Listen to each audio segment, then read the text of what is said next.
All right, so it's Friday the 9th, and it's day 5 of running live here. There's been a lot of discussion this morning. There's lots of new people in the room, and I just neglected to record it all, which is unfortunate for those of you that are watching the recording. But what we've been discussing is ways to deal, sort of the concept of choppiness and ways to deal with it. And basically, all these codes here, all these blue codes that you see, are predictions from the machine, but the market's too choppy, so the system just doesn't take them. There was a nice move there, and then we got long here, and then it's right there, and then you get a short code there, which I think I should be taking, but the choppiness factor says don't do it. And so that's one of the things we were talking about. Is, to me, when I see this move and no wave completion at all, then everything in here is fair game.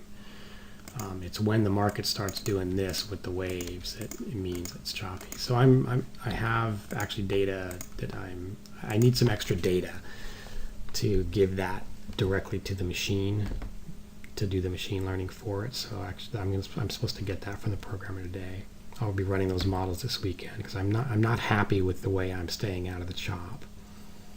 Yesterday I saw three cases where there were nice trades that I didn't take because the choppiness factor is not as effective as it could be. We just went long here on a trade that I would never have taken, or at least not at that entry point. So again, something the machine has taught me, that hits a 30-tick target and then I'm out and now waiting for the next trade. What it's doing here is it sees this little pullback, right? Hang on, hold on. Let me actually check my cheat sheet because I put so much granularity into the behaviors that I don't have them memorized yet on what exactly is happening. Yeah, so it's a failed pullback. So it sees this little pullback here, right here, and says, excuse me, and says, I think that pullback's going to fail. That short pullback is going to fail. And then gets long at the bottom of that down bar. Not something I would ever have done. I'd be looking for the short right there. Or if I have evaluated that I want a long, I'll wait for this bar to get long and then do it. Actually, I would wait for 2 up bars is what I would do. So something the machine taught me here is failed pullbacks are a thing, and in fact they happen the full 45% of the time. Actually, that's not correct. Half the time the pullback does nothing. You don't want to do anything. Of the remaining half, they succeed a little bit more than they fail, but not much. It's in the NASDAQ. It's between like a 60-40 split and a 55-45 split. And so now we're just waiting for the next trade here. Actually, I'm not even doing that. I'm just talking to you, to the recording now, and chatting with my members because the machine's doing all the work. So far, I kind of like what I see, except for this one case where I really feel like I should have shorted that. It would have scratched, but I can see that area of improvement that needs to be done. Something we talked about in yesterday's webinar was the nature of technology innovation is that you lay a foundation and then you incrementally improve it. And so this is a case where I'm working on that. The other thing we've been talking about is catching the longer runs.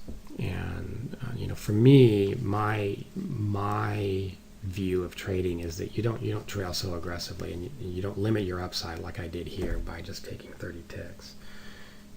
I would trail to that zigzag right there.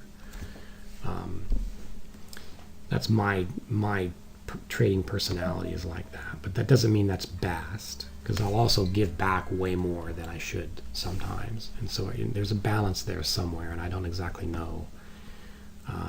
I don't believe there's an objective best. I think that's a very subjective assessment, so it kind of depends on you as a trader. I've been using a very strict, trailing method all through this process of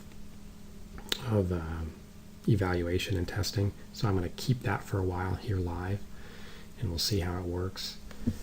What I have seen that I felt would mitigate getting out too soon here is the system making predictions on these little pullbacks and getting in, something I don't do well as a human. If I've gotten this trade and I made my profit, I tend to relax and back off, but the machine doesn't do that. The machine just keeps looking.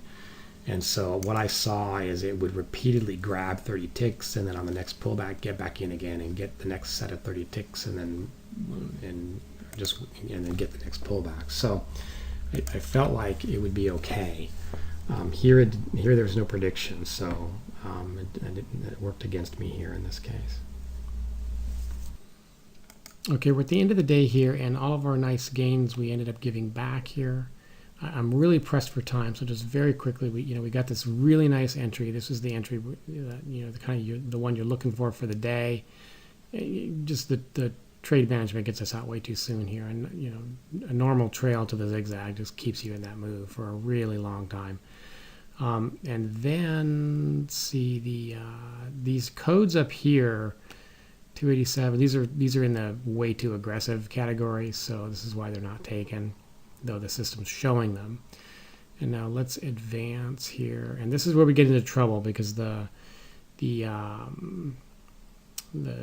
machine learning system is predicting that the market's rolling over here, and it's not.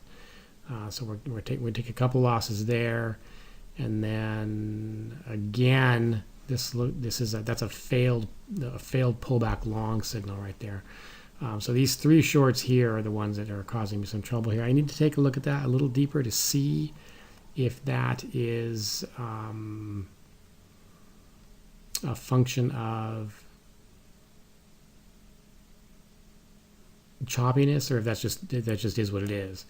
And then we get these two longs here. Now you can see we're finally figuring out we need to get long. The first one is a stop. The second one gets in, but the trade management gets me here. That super aggressive stop trail. So that's just something to think about. It's not unusual to take a couple tries to catch the move. So often, I'm not terribly upset with that. I need to, again, on this other piece, I need to dig a little deeper. I don't really have time for a weekly review right now. We've got an overview tutorial tomorrow, and I'm just buried right now with some work related to. I really want to get a machine learning view of the choppiness. So something that we don't see necessarily when you run a full 3-month-long batch simulation, but as I'm looking at it day to day here. I see a really obvious opportunity for improvement by trying to keep us out of the chop here. So I'm testing and working on that, and then we'll have to run it through the whole suite of tests to see if we're going to improve that problem, keep it the same, or make it worse. All right, that's it for today.